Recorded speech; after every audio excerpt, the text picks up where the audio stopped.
มันลิงข้างกลางป่าจับมามัดสารพัดฝึกได้ดังใจหมาย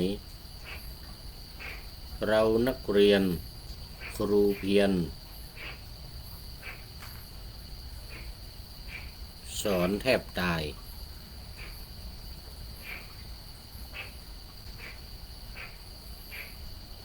เป็นคนเอาดีไม่ได้ก็อายดิ่งขอถวายความนอบน้อมแด่พระรัตนตรัยมีพระพุทธเจ้าเป็นต้นขอถวายความเคารพพระมหาเถระพระเถรานุเถระเจ้าคณะพระสังฆาธิการทั่วโลกมีพระเดชพระคุณพระธรรมเสนาบดีเจ้าคณะภาค7วัดพระธาตุดอยสุเทพเป็นต้นและขออำนวยพรแด่ท่านผู้ฟังท่านผู้ชมสาธุชนพุทธบริษัททั้งหลายวันนี้รายการนาวาวังทองของวัดพระธาตุดอยสุเทพออกอากาศทางสถานีวิทยุ2 แห่งคือสถานีวิทยุพระพุทธศาสนาแห่งชาติและจริยธรรม วัดพระธาตุดอยสุเทพระบบ FM 96 เมกะเฮิรตซ์มีพ่อครูวรรลบนามมงพรหมเป็นผู้อำนวยการอาจารย์พระมหาประสิทธิ์ประสาธิโกเป็นหัวหน้าสถานีและอาตมาภาพพระครูปริยัติยานุศาสตร์เป็นผู้บรรยายเป็นประจำทุกวันศุกร์เสาร์และอาทิตย์เวลา 7:30 นาทีถึง 8 นาฬิกาและเวลา 13 ถึง 14 นาฬิกาวันศุกร์กับวันเสาร์3 วัน 5 เวลา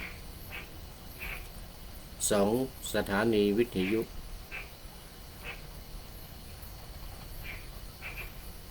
เพื่อการศึกษาพระพุทธศาสนาและวัฒนธรรมวัดฝายหินตำบลสุเทพอำเภอเมืองจังหวัดเชียงใหม่มีพระครูสมุวิสุวัตวรกิจโจเป็นผู้อำนวยการนำออกอากาศเวลา 17 ถึง 18 นาฬิกาวันพุธ14 ถึง 15 นาฬิกาวันศุกร์และวันเสาร์และเวลา 15 ถึง 16 นาฬิกาวันอาทิตย์4 วัน 4 เวลา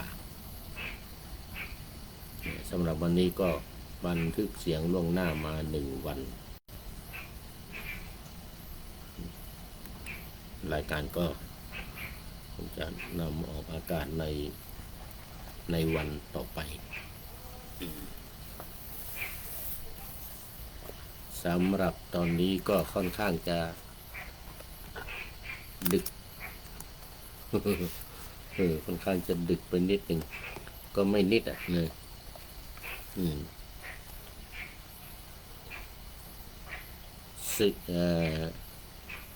4 ทุ่ม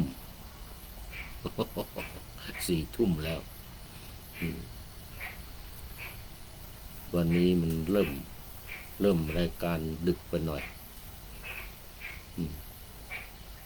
บังเอิญมันมีห้าครั้งเนี่ยวันศุกร์เสาร์อาทิตย์จะมี5 ครั้งก็คือ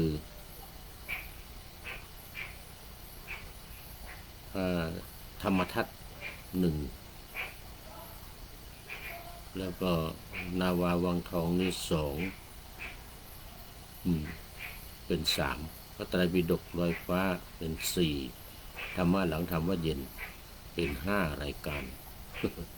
เป็น4 รายการแต่ว่าทำ5 ครั้ง วันนี้ตอน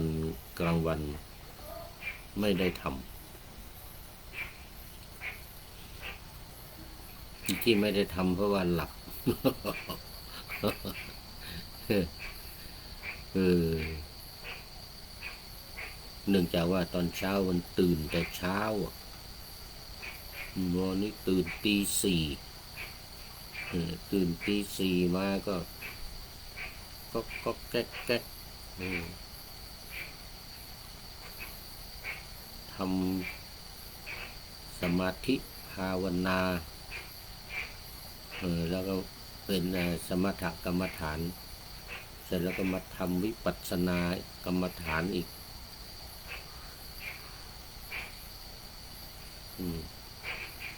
ทำภารกิจส่วนตัวเข้าห้องน้ำห้องท่าอะไรเรียบร้อยแล้วก็ขึ้นบนวิหาร นั่งบนวิหารก็ง่วงเลยหลับไปเป็น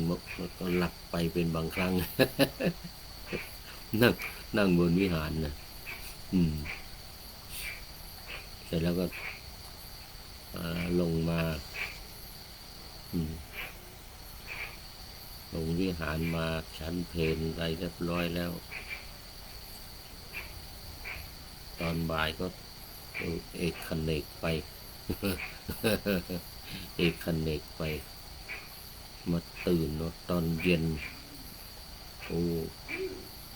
น่าจะบ่าย4 โมงนะมึงบ่าย3 โมงบ่าย4 โมง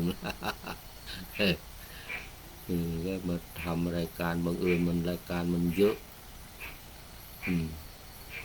กับ5 โมงก็ขึ้นไปทำวัดสวดมนต์อะไรแล้วก็ลงมาทำต่ออีกนี่ก็ยังเหลืออีก2 รายการนะเนี่ย สองครั้งจบรายการนี้แล้วนี่ก็ต้องทำอีก1 รายการนี่ที่เหลืออยู่ตอนนี้ก็คือเนี่ยรายการธรรมะนาวาวังนี่นะนาวาวังเสร็จแล้วก็เดี๋ยวยังเหลือธรรมะหลังทำวัดเย็นก็ต้องทำให้เสร็จในวันนี้ ต้องทำให้เสร็จในวันนี้เพราะว่าจะทางฝ่ายเทคนิคนะแอดมินที่ตัดต่อก็จะได้สะดวกเพราะว่าวันพรุ่งนี้ถึงแม้ว่ามันถึงแม้ว่ารายการออกตอนบ่ายก็มีตอนเย็นก็มีก็จริงแต่ว่าตอนเช้ามันมักจะมีงานไงมักจะมีงานแอดมินพระครูสมุวิสุวัตรวรกิจโจวัดปลายหินก็จะมีงานนั้นงานนี้กิจนิมนต์บ้างญาติโยมมาบ้างทำบุญสุนทานตาลขันเข้า จะไม่มีเวลาในการทำตอนเช้านั่นก็จะต้องทำในตอนกลางคืนหรือทำตั้งแต่เช้าหัวรุ่งแม้ผู้พูดเองนี่ก็วันพรุ่งนี้ก็จะต้องไปโรงพยาบาลหมอนัดไปตรวจตาวันพรุ่งนี้ต้องไปแต่เช้า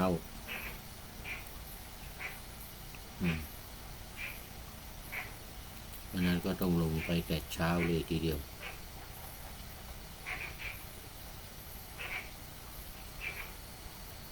ก็ไม่มีเวลาอีกเหมือนกัน ในช่วงเช้าช่วงบ่ายวันพรุ่งนี้นะต้องอยู่โรงพยาบาลน่าจะนู่นละบ่าย2บ่าย3 โมงเนี่ยกว่าจะเสร็จ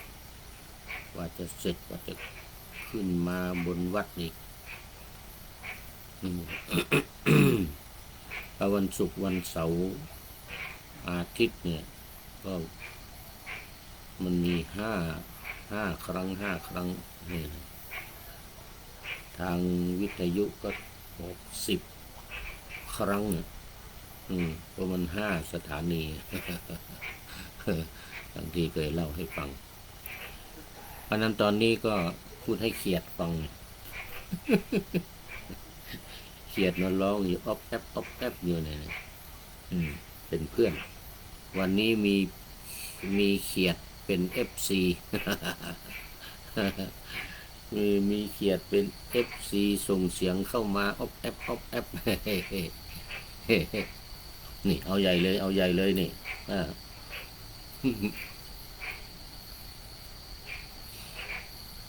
และผีผีฟัง ผีมีแน่นี่นะผีมีแน่ผีเทวดาแต่เทวดาจะฟังภาษาเรารู้หรือเปล่า เทวดาคนไทยคนเมืองอาจจะฟังได้เทวดาเนี่ยนะสมัยพระพุทธเจ้าแสดงธรรมสมัยพุทธเจ้าทรงพระชนอยู่นี่ก็แสดงธรรมโปรดเทวดาในตอนกลางคืนนี่4 ทุ่มถึงตี 2ทุกวันรวมทั้งสมมติเทพด้วยนะคือพระราชามหากษัตริย์กลางวันทรงงานมากงานยุ่งไม่มีเวลามาฟังธรรมกันก็มาตอนกลางคืนแล้วก็6 โมงเย็นถึง4 ทุ่มเนี่ยพระพุทธองค์ก็ต้องสอนภิกษุภิกษุณีอุบาสกภิกษุภิกษุณีสามเณรสามเณรีสิกขามานา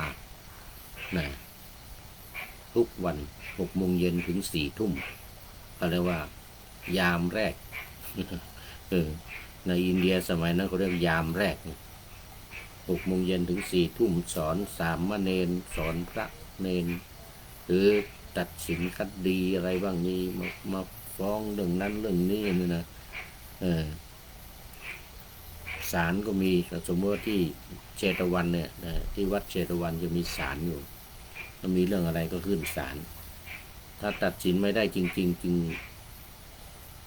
จะถึงพระพุทธเจ้าอันนั้นเรื่องเล็กๆน้อยๆอะไรคดีอะไรเกิดขึ้นอธิกรณ์อะไรเกิดขึ้นก็ขึ้นศาลมีพระอุบาลีเป็นผู้พิพากษาพระราหุลเป็นผู้ช่วยศาลไคฟงวัดเชตวันนะมีศาลอยู่ที่มุมหนึ่งทิศตะวันตกเฉียงใต้ เราเข้าไปในวัดเชตวันนี่ทิศตะวันตกเฉียงใต้นะจะมีศาลสำหรับพิจารณาคดีภิกษุภิกษุณีสามเณรสามเณรีมีเรื่องอยู่เรื่อยฟ้องอยู่เรื่อยฟ้องศาล ฟ้องศาลถ้าศาลตัดสินไม่ได้อุบาลีก็ตัดสินไม่ได้ต้องไปกราบทูลพระพุทธเจ้าตัดสินเอาล่ะในช่วง6 โมงเย็นถึง4 ทุ่มก็มีเรื่องอะไรก็ขึ้นมาว่าคดีกันในสภานั่นเลยในโรงธรรม ในโรงธรรมหรือบางทีมีอยู่ครั้งหนึ่งพุทธองค์ก็ต้องเสด็จมาที่ศาลนะศาลพิพากษานะเนื่องจากว่าตัดสินไม่ได้อุบาลีพระราหุลก็ไม่สามารถตัดสินได้ก็ต้องไปกราบทูลเรื่องถวายพุทธองค์แล้วก็ต้องมาชี้แจงมาตัดสินที่ศาลก็มันเกี่ยวข้องกับเรื่องของภิกษุณีกับภิกษุเรื่องนี้เคยเล่าให้ฟังอยู่เหมือนกันในรายการแต่ว่านานมาแล้วอันนี้เล่าใหม่อีกทีหนึ่งนิดหน่อยนิดหน่อยคือเรื่องภิกษุ2 รูป แอบปีนขึ้นไปบนต้นไม้แอบดูภิกษุณีอาบน้ำ เออ เออ รู้สึกเคยเล่าทีหนึ่งนานๆแล้วหรืออาจจะไม่ใช่รายการนี้ก็ได้นี่นะในวัดเชตวันเนี่ยวัดเชตวันนี่จะมีแบ่งครึ่งนะจากทิศตะวันออกไปทิศตะวันตกนี่ครึ่งทางด้านเหนือเนี่ยทางด้านเหนือจะเป็นภิกษุณีทางด้านใต้จะเป็นภิกษุสงฆ์โอ้มันเยอะอะ3-4 หมื่นรูปนะไม่ใช่น้อยๆวัดเชตวันวัดใหญ่ภิกษุณีสงฆ์นี่ก็จะ30,000จะ20,000 กว่านะ20,000 กว่ารูปเนี่ยนะทั้งภิกษุณีทั้งสามเณรีเนี่ยนะแล้วก็ภิกษุสงฆ์ก็30,000แน่นอนอ่ะภิกษุสงฆ์สามเณรนี่นะรวมแล้ว30,000แน่นอนภิกษุณีรู้จะ20,000 กว่าเพราะว่ามันก็น่าจะใกล้เคียงกันนะใกล้เคียงกันแบ่งทิศเหนือกับทิศใต้เลยแต่ศาลที่ตัดสินนี่อยู่ทางด้านทิศตะวันตกเฉียงใต้อยู่ฝ่ายภิกษุสงฆ์นั่นแต่ว่าอยู่ท้ายนู่นท้ายวัดนู่นด้านท้ายทางทิศตะวันตกภิกษุนี่ภิกษุ2 รูปนี่ก็ฉัพพคีเนี่ยเรื่องมัน2 ใน 6ของภิกษุฉัพพคีกับปีนขึ้นบนต้นไม้แล้วต้นไม้เนี่ยมันก็โน้มเข้าไปในสระน้ำในสระน้ำที่ภิกษุณีก็อาบน้ำกันนะมันเป็นสระใหญ่อยู่ทางด้านทิศเหนือนะปัจจุบันนี้ถ้าเราไปก็เขาจะทำจำลองสระน้ำจำลองอยู่ทางด้านทิศเหนือ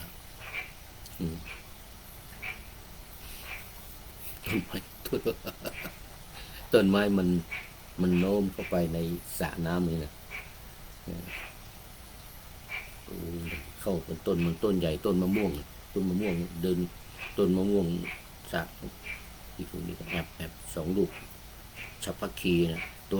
วจี๊ดในเชตวันนะสระตัวจี๊ดในเชตวันก็ขึ้นไปแอบอยู่บนต้นมะม่วงดูภิกษุณีอาบน้ำเสร็จแล้วมันบังเอิญภิกษุณีรูปหนึ่งเห็นก็ซุบซิบกันไปแอบ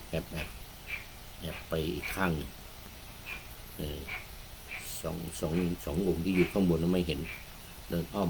ไปเอาไฟสุมอยู่ที่เนี่ยไฟสุมเอาขี้วัวมาเอาหญ้ามาก่อไฟเรียบร้อยแล้วเอาหญ้าคาหญ้าใส่เอาขี้วัวใส่ควันมันขึ้นทีเนี่ย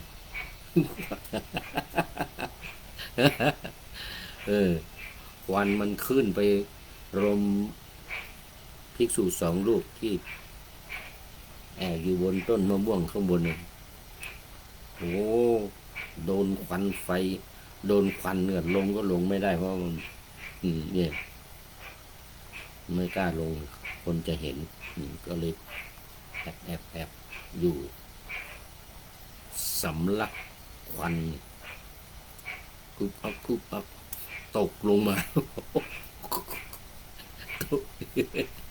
ตกลงในสระน้ำนี่ตกลงในสระน้ำ ตกลงในสระน้ำโอ้เนี่ยเสร็จแล้วก็เรื่องขึ้นศาลเลยเนี่ยภิกษุฝ่ายภิกษุณีก็ไปฟ้องศาล ว่าภิกษุสองรูปเนี่ยมาถ้ำมองนี่เขาเรียกถ้ำมองนะถ้ำมองภิกษุณีอาบน้ำเลยอันนี้ก็ถึงเวลา ขึ้นในศาลขึ้นไปในศาลก็ฝ่ายนี้นั่งเต็มนี้ภิกษุณีฝ่ายนี้นั่งนี้เต็มนี้ฝ่ายภิกษุซ้ายขวาฝั่งขวานี่เดี๋ยวฝั่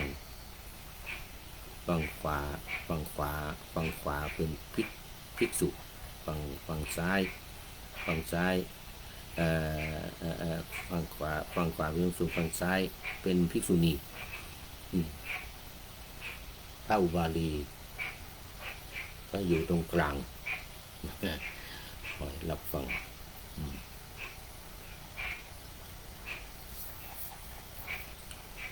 ฝ่ายภิกษุณีก็ส่งตัวแทนคือมาคล้ายๆเป็นทนายความนะมีคล้ายๆเป็นทนายความขึ้นมาคนหนึ่งขึ้นมาก็เบิกความก็ว่าภิกษุณี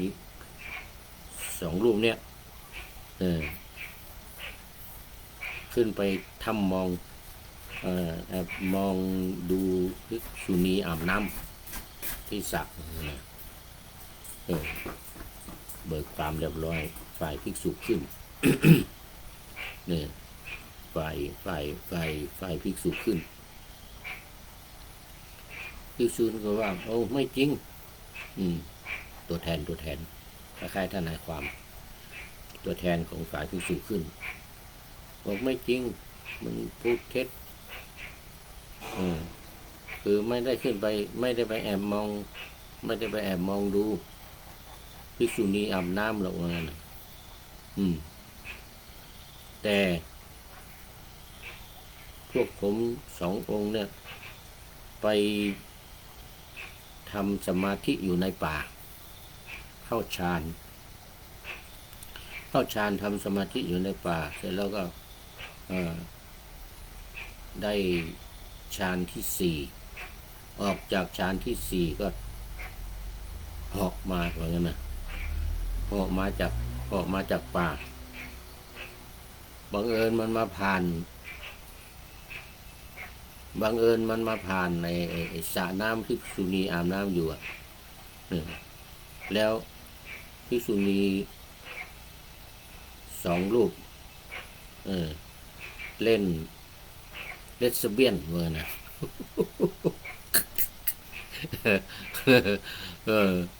ภิกษุณีสองรูปมันเล่นกันเหมือนกันนะอาบน้ำไม่อาบแล้วก็เล่นกันเป็นเลสเบี้ยนกันเหมือนกันนะภิกษุณีสองรูปเล่นเลสเบี้ยน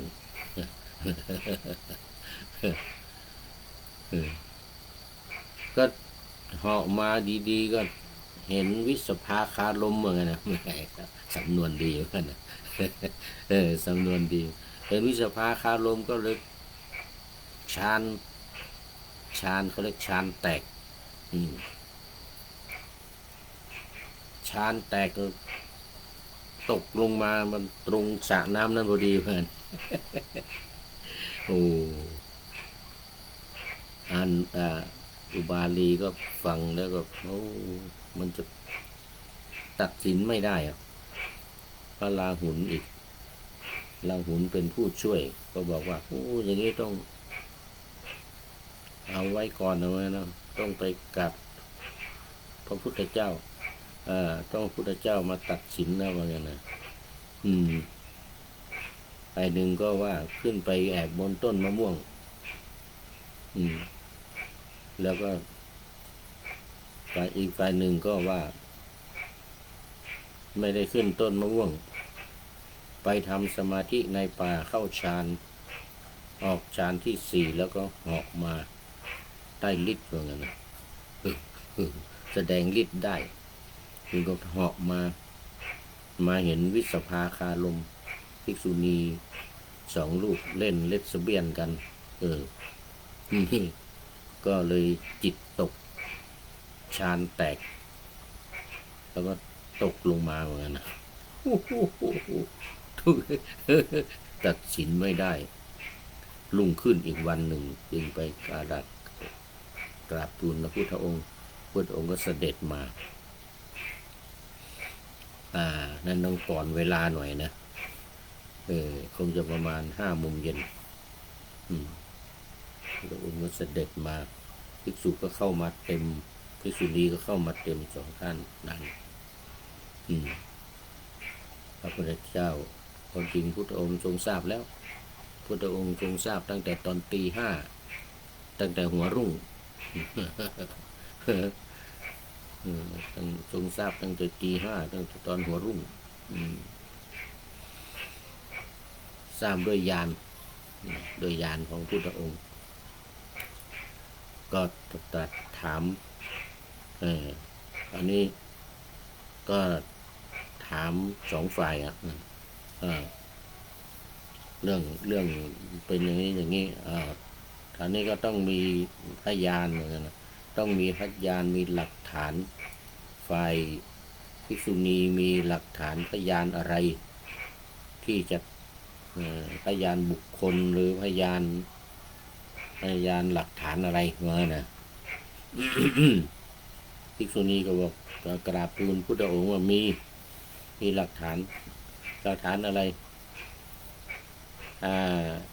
กองฟืนว่างั้นนะกองฟืนที่สุมไฟมีหญ้ามาปกแล้วก็ขี้วัวมาปกที่สุมไฟเนี่ยสุมไฟขึ้นไปรมภิกษุ2 ลูกเนี่ยว่างั้นนะเอาถ้าอย่างนั้นเอามาว่างั้นนะให้เอาหลักฐานมาก็ไปเอาซากขี้วัวบ้างหญ้าบ้างที่นั่นที่ในสระน้ำ ใต้ต้นมะม่วงที่ใต้ต้นมะม่วงที่มันเป็นที่ดินอยู่นะมันเป็นที่ดินอยู่มีที่ก่อไฟที่ก่อไฟก็ไปเอามาก็มีจริงมีฟืนแล้วก็มีหญ้าที่มันเป็นหญ้าเปียกแล้วก็ขี้วัวอะไรต่างๆเนี่ยต้องเก็บหลักฐานมาแสดงว่านี่หลักฐานในการสุมไฟรมภิกษุ2 รูปนี่นะจนที่ตัวเนี้ยแล้วภิกษุณีฝ่ายภิกษุมีหลักฐานอะไรที่ว่าหอกมาแล้วมาเห็นวิสภาคารมจิตตกฌานแตกเนี่ยมีหลักฐานอะไรเนี่ยไม่มีฝ่ายภิกษุ2 รูป ฉัพพคี2 ในฉัพพคีนะไม่มีหลักฐาน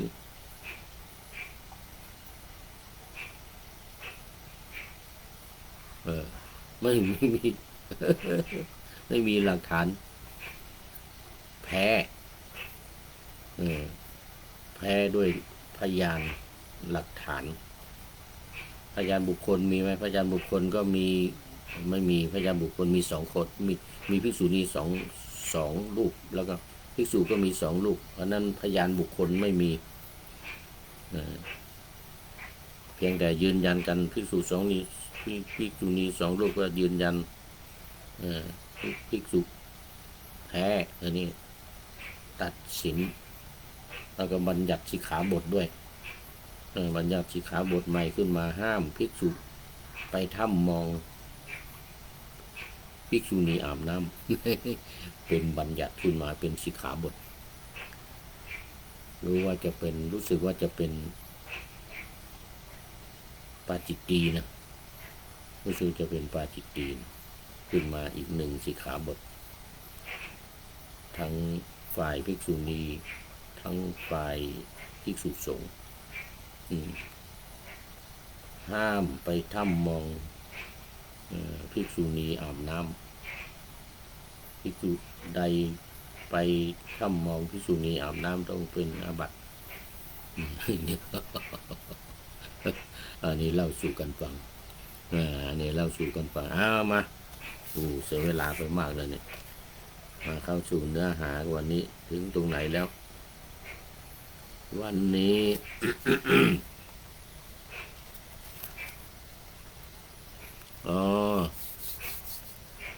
นรกของหญิงทำแท้งตัวอย่างจากพระไตรปิฎกนี่ตอนเช้าเล่ามาถึงตรงนี้เล่ามาถึงตรงที่ว่าภิกษุสัตว์นรกเหล่านั้นมีตัวสูง1 โยชน์ลูกไฟที่เกิดเองแผดเผามีเปลวไฟลุกโชนอยู่ดุจกองไฟตั้งอยู่ที่ไกลฉะนั้นนี่เรื่องมันก็คือว่าพวกภิกษุไม่ใช่พวกภิกษุพวกผู้หญิงที่รีดลูกตัวเองลูกในครรภ์นะเขาเรียกว่าทำแท้งภาษาอังกฤษว่าแท้งทำแท้งออกมาเป็นรีดลูกที่อยู่ในครรภ์ออกมาตายนี่นะหรือว่าทำแท้งเนี่ยนะก็ตกไปอยู่ในนรกเวลาตายนะผู้หญิงที่ทำแท้งลูกเนี่ยแท้งลูกออกมานะไปตกอยู่ในนรกต้นงิ้วทั้งหลายล้วนแต่เป็นเหล็กมีหนามยาว16 องคุลียาว16 นิ้วมีกิ่งห้อยย้อยปกคลุมแม่น้ำเวตรณีที่ไปได้ยากทั้ง2 ฝั่งนรกขุมนี้ชื่อว่าเวตรณีนะเวตรณีนรกมีพวกผู้หญิงที่ทำผิดประเวณีทำผิดประเวณีมีชู้สู่ชายอะไรนั่นนะปีนต้นงิ้วมีเนี่ยเวตรณีนรกเนี่ยแล้วก็คนที่ทำแท้งลูกเนี่ยนะรีดลูกตายเนี่ยนะก็ไปเกิดในภูมินี้ในเกิดเวตรณีนรกนี้ แล้วก็ถูกไฟเผามีตัวสูง1 โยชน์อันนี้เล่ามาถึงตรงนี้เมื่อวานวันนี้เราจะได้มาต่อเรื่องนี้ยังอยู่ในเรื่องของการทำบุญอุทิศนะการทำบุญอุทิศไปให้แก่ชาวทิพย์ทั้งหลายที่ตายจากโลกนี้แล้วไปเป็นเทวดาบ้างไปเป็นเปรตบ้างเนี่ยเขาเรียกว่าเป็นชาวทิพย์ทั้งนั้นเลยเขาถ้าไปเป็นทิพย์ที่สาเหตุที่ว่าเป็นทิพย์เนี่ยเพราะว่าเกิดแบบปุบปับเกิดแบบปุบปับก็เป็นสัตว์นรกเลยเหมือนเทวดาแล้วก็เป็นโอปปาติกะ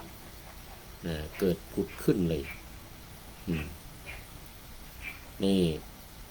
หมู่ที่ทำแท้งนี่ก็เหมือนกันไปเกิดปุ๊บปั๊บก็ไปเกิดในนรกนี่เลยไม่ได้เกิดจากคันเหมือนกับคนเหมือนกับโคกับวัวควายเนี่ยนะไม่ได้เกิดในไข่เหมือนเป็ดเหมือนไก่เหมือนงูนะไม่มีการเกิดเป็นไข่เกิดออกจากในไข่มาเนี่ยเกิดจะออกจากในคันมาอย่างนี้นะไม่มีนี่ก็สัตว์พวกเนี้ยที่ว่าทำแท้งเนี่ยนะก็ตั้งอยู่ถูกไฟแผดเผาอยู่ในที่ไม่ไกลพระภูมิเจ้าที่มีชื่อเรียกอีกอย่างหนึ่งว่าภูมิเทวดาเดี๋ยวอันนี้เรื่องของสัตว์นรกนี้จบตรงนี้นะ จบตรงที่ว่าไปตกอยู่ในเวตรณีตามในพระไตรปิฎกเล่มที่62หน้า178ฉบับมหามกุฏนะพระไตรปิฎกฉบับมหามกุฏ91เล่มมีอรรถกถามีอะไรด้วยเพราะนั้นเรื่องของหญิงที่ทำแท้งที่ไปตกในนรกก็จบแค่นี้จบที่ว่าไปอยู่ในเป็นสัตว์นรกมีตัวสูง1 โยชน์ถูกไฟที่เกิดเองแผดเผาเปลวไฟลุกโชนอยู่ดุจกองไฟตั้งอยู่ที่ไกลฉะนั้นนะนี่ต่อไปมันเป็นเรื่องศาลพระภูมิต่อไปเป็นเรื่องศาลพระภูมิเดี๋ยวต้องดูเวลาก่อนยังพอมีเวลาอยู่ รายการนาวาวังทองหรือว่าสืบเนื่องมาจากโครงการปูทางสู่การตื่นรู้ธรรมนาวาวังเนี่ยของสำนักพระราชวังตอนนี้จบในเรื่องของสัตว์นรกหญิงที่ไปตกนรกที่รีดลูกของตัวเองหรือทำแท้งเนี่ยไปตกนรกเนี่ยต่อไปเป็นเรื่องเกี่ยวกับศาลพระภูมิศาลพระภูมิใจความก็คือพระภูมิเจ้าที่มีชื่อเรียกอีกอย่างหนึ่งว่าภูมิเทวดา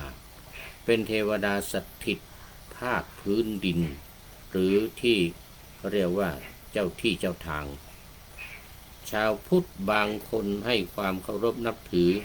จนถึงกับสร้างศาลพระภูมิเล็กๆให้แล้วทำพิธีอัญเชิญพระภูมิที่ให้เข้าสถิตเจ้าที่นี่นะให้เข้าสถิตอยู่อาศัยหวังพึ่งพาการคุ้มครองรักษาจากชาวทิพย์กลุ่มนี้ด้วยการจัดหาของเส้นไหว้ไปตั้งไว้จุดธูปเทียนบูชาแล้วก็บนบานศาลกล่าวต่างๆนานา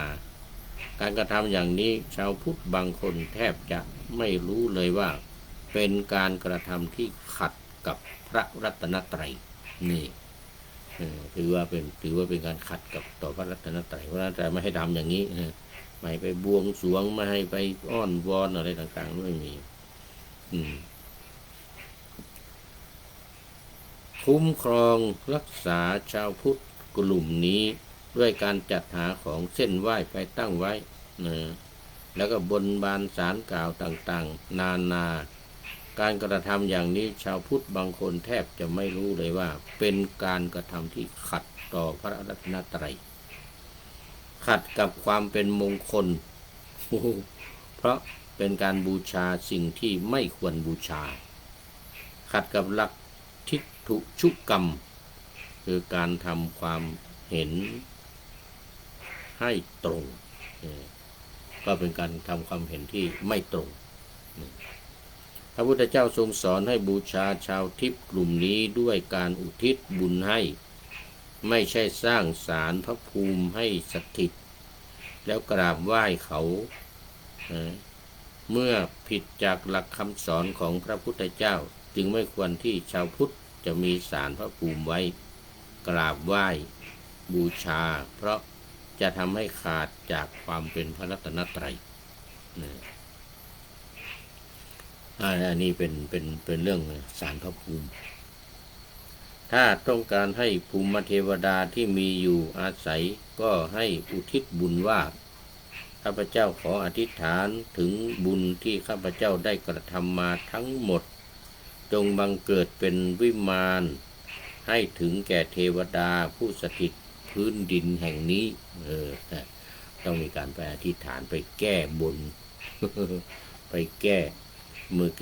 กี้บนแล้วก็มาทำกันมาแก้บนทีนี้แก้บนก็ทำผิดอีก นี่ทำผิดอยู่อีกเนี่ยเรื่องของภูมิเทวดา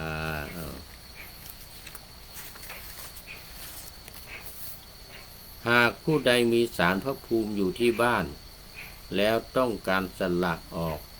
ควรประกาศแจ้งให้ผู้ที่อยู่ในศาลพระภูมิทราบก่อน โดยปฏิบัติดังนี้ขออำนาจพระพุทธพระธรรมพระสงฆ์จงบันดาลสัญญาณใจของข้าพเจ้าในเวลานี้ให้ถึงแก่เทวดาที่สถิตอยู่ในศาลพระภูมิบัดนี้ข้าพเจ้าจะนำเอาศาลพระภูมิออกขอให้เทวดาที่ศาลพระภูมินี้คอยรับส่วนบุญกุศลที่จะทำการอุทิศไปให้ที่ข้าพเจ้าจะอุทิศไปให้เป็นการประกาศบอกตามข้อความข้างต้นทั้ง3 รอบจะกล่าวในใจหรือออกเสียงก็ได้จากนั้นอุทิศบุญให้มากๆก่อนที่จะนำศาลพระภูมิออกก่อนที่จะนำศาลพระภูมิออกเพราะฉะนั้นในเรื่องของศาลพระภูมินี้ผู้ใดมีเนี่ยอยู่ที่บ้านก็ดีอยู่ในสำนักงานอะไรก็ดีนะหรือตามถนนหนทางเนี่ยนะที่มีเจ้าของเนี่ยนะก็ควรจะประกาศแจ้งให้ทราบเสียก่อนแล้วจึงทำลายศาลพระภูมินั้นเพราะว่ามันจะมีลุกขเทวดาหรือภูมิเทวดาภูมิเทวดาที่อยู่พื้นดินเนี่ยถ้าเรามีการไปสร้างปราสาทไปสร้างที่อยู่ให้แล้วก็อัญเชิญเข้าไปอยู่นี่อันนี้ก็เป็นการอนุโลมเหมือนกันนะเป็นการอนุโลมตามที่ว่าพวกเปรตพวกอสุรกายแล้วก็พวกเป็นลุกขะเทวดาหรือภูมิเทวดาเนี่ยนะก็มีฤทธิ์มีอำนาจในการที่จะให้ผลต่อคนเหมือนกันที่เขามาบนบานศาลเก่าที่มาบนบานศาลเก่าก็จะส่งผลให้เกิด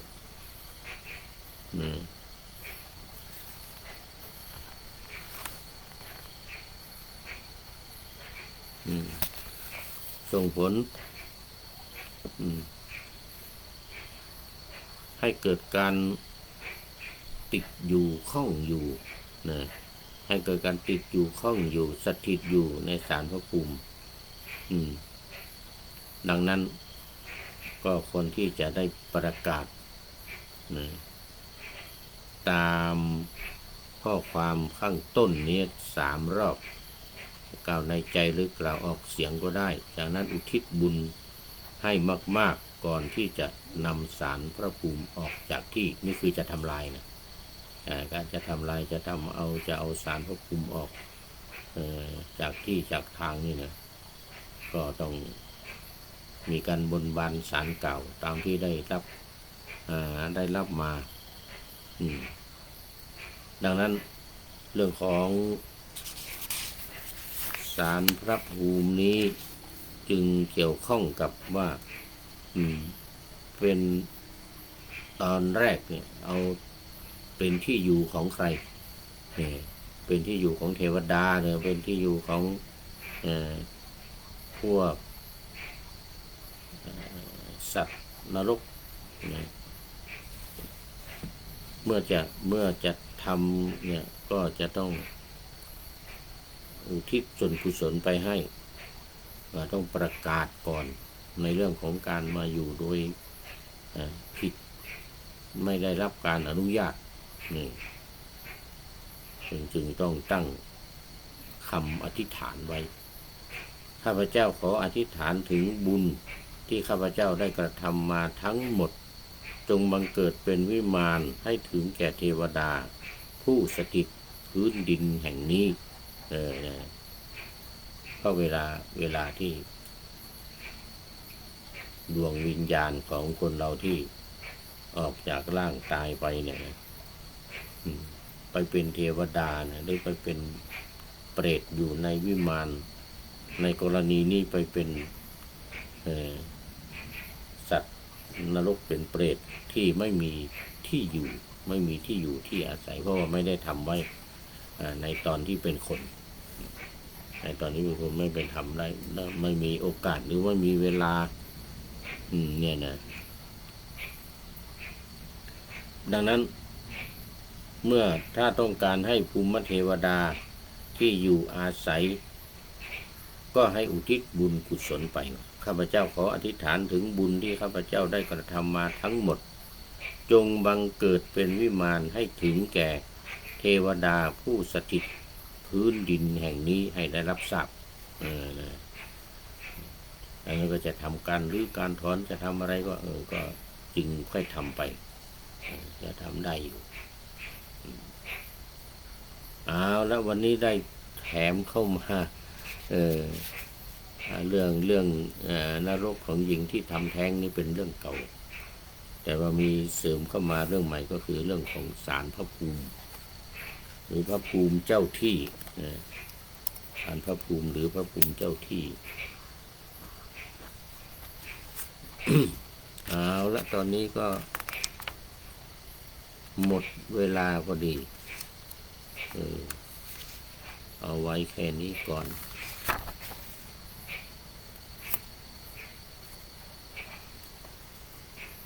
เดี๋ยวต่อไปก็จะต้องได้มาค่อยมาพูดจากันต่อในวันต่อไปในเรื่องต่อไป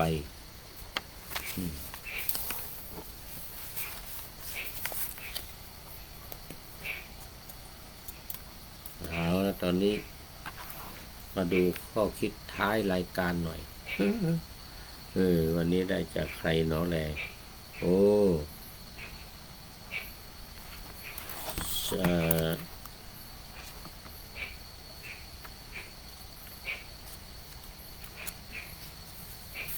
สถาบันวิปัสสนาธุระ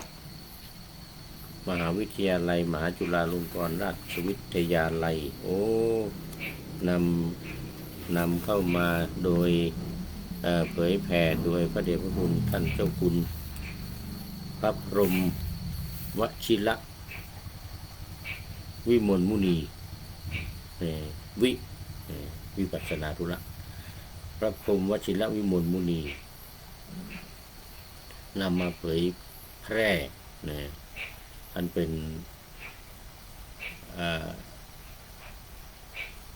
เจ้าคณะกทม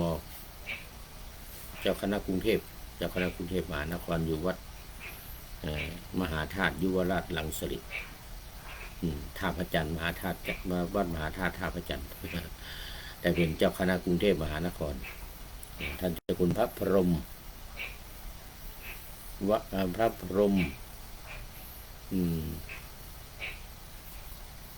วชิระวิมลมุนีนำมาเผยแพร่หนังสือสวดมนต์คู่มือสวดมนต์ทำวัดเช้าทำวัดเย็นของศูนย์วิปัสสนาธุระของมหาวิทยาลัยมหาจุฬาลงกรณราชวิทยาลัยวิทยาเขตเชียงใหม่เป็นข้อคิดในท้ายรายการวันนี้ว่าพวกลิงข้างกลางป่าจับมามัดสารพัดฝึกได้ดังใจหมายเรานักเรียนครูเพียรสอนแทบตายเป็นคนดีไม่ได้ก็อายลิงโอ้โหหมดแล้วขอบคุณพระเดชพระคุณหลวงพ่อพระพรหมวชิระวิมลมุนีไว้นาทีนี้เป็นอย่างยิ่งแล้วก็เจ้าของบทประพันธ์อีกที่มาโดยที่มาก็คือฝ่ายวิปัสสนาธุระ มหาวิทยาลัยมหาจุฬาลงกรณราชวิทยาลัยไว้ณที่นี้เป็นอย่างยิ่ง